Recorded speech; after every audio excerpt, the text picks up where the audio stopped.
Iran में घुसकर अब इजराइल की सेना ने बड़े पैमाने पर हमले करने का दावा किया है और इसे लेकर दोनों पक्ष अपने अपने तर्क रख रहे हैं। इस बीच कुछ रिपोर्ट सामने आई है जिसमें खबर आई कि इजराइल ने ईरान के एक परमाणु ठिकाने को भी निशाना बना लिया है, जिसकी आशंका पिछले कई दिनों से जाहिर की जा रही थी। तेहरान के दक्षिण पूर्व में मौजूद है एक गुप्त सैन्य अड्डा, तमाम सुविधाओं से पूरी तरह लैस, लेकिन इसे ज़बरदस्त नुकसान पहुंचाया गया। रिपोर्ट में कुछ विशेषज्ञों के हवाले से ये खबर आई कि एक वक्त ऐसा भी था जब इस ठिकाने को ईरान के परमाणु हथियार कार्यक्रम से जोड़कर भी देखा गया था। हालांकि बहुत सी चीज़ें ईरान ने अभी भी गुप्त रखी है, चाहे वो ठिकाने हों या फिर उसकी अपनी परमाणु योजनाएं। इजराइल ने अमेरिका को ये वायदा भी किया था कि वो ईरान से बदला तो ज़रूर लेगा, लेकिन उसके परमाणु ठिकानों पर हमला नहीं करेगा। उधर कुछ सैटेलाइट इमेजेस भी आई है जिससे कुछ और ही दावा किया जा रहा है।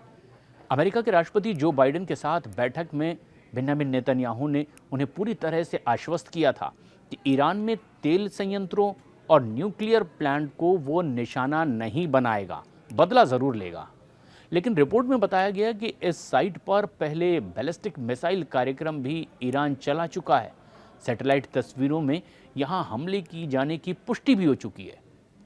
ईरान हमेशा से ये कहता रहा कि उसका परमाणु कार्यक्रम शांतिपूर्ण है। हालांकि आईएईए सहित पश्चिमी देशों का ये मानना भी रहा है कि तेहरान सक्रिय रूप से परमाणु कार्यक्रम में जुटा हुआ है, भले ही वो एलानिया तौर पर इसे एक्सेप्ट नहीं भी करता।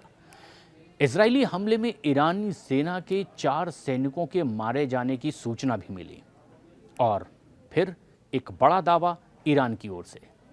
ईरान के सर्वोच्च नेता अयतुल्लाह अली खामनेई ने एक दिन पहले ये कहा था कि इजरायली हमले को बढ़ा चढ़ा करके बताया जा रहा है, जबकि वैसा कोई नुकसान ईरान को नहीं हुआ है और जितने आंकड़े गिनाए जा रहे हैं वो भी बेबुनियाद हैं।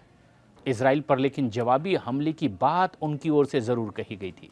उधर इजराइल के पीएम बेंजामिन नेतन्याहू ने हमलों को कामयाब करार दिया, कहा कि इसमें ईरान की सेना को गंभीर रूप से नुकसान पहुंचा है।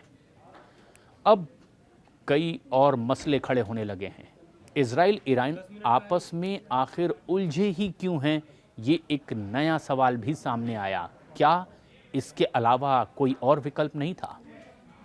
दोनों देश आपस में दरअसल तब उलझ गए जब हमास के बड़े नेता इस्माइल हानिया की हत्या कर दी गई। ईरान की राजधानी तेहरान में यह हत्या हुई। हानिया तेहरान में एक औपचारिक दौरे पर थे और तब उन्हें होटल में ही बम धमाका करके मौत के घाट उतार दिया गया था और इसके बाद से ही ईरान ने इस हत्या के लिए इजराइल को सीधे जिम्मेदार ठहराते हुए उस पर मिसाइल हमले कर दिए।